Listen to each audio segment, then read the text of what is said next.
Emotional avoidance can look like independence, busyness, or simply not wanting to make a big deal out of things. But sometimes the real pattern is avoiding feelings that feel uncomfortable, vulnerable, or difficult to control. You may change the subject when conversations become personal, keep yourself constantly occupied, distance yourself when someone gets close, or tell yourself that you don't need emotional support. These behaviors can provide short-term relief while quietly preventing you from processing emotions and building deeper connections.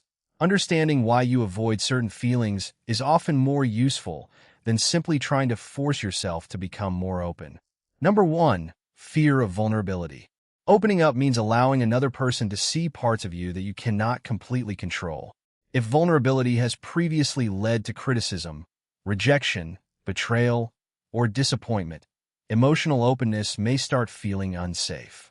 You might keep conversations superficial or become distant whenever someone gets too close. The avoidance protects you from immediate discomfort, but it can also prevent people from truly knowing and supporting you. Number 2. Discomfort with strong emotions. Some people avoid emotions because intense feelings feel overwhelming or difficult to manage. Anger, sadness, grief, guilt, or anxiety may create such strong internal discomfort that distraction seems easier.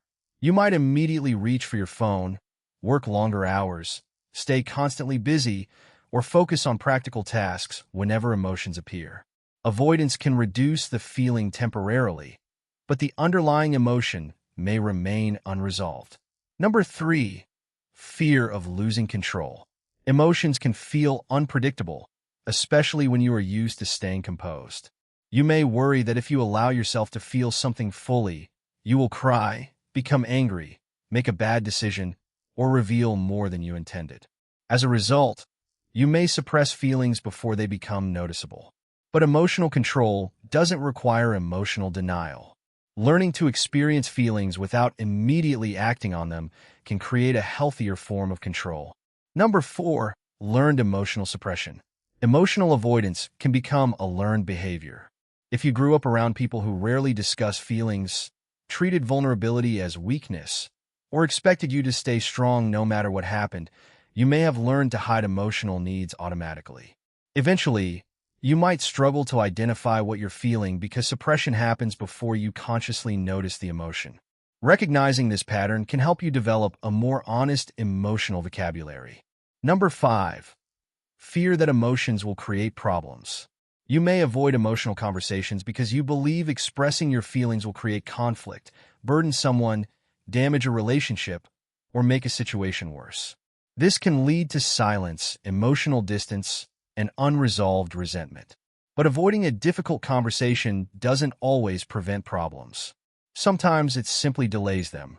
Healthy emotional expression allows you to communicate what you feel without turning every emotion into an accusation or confrontation.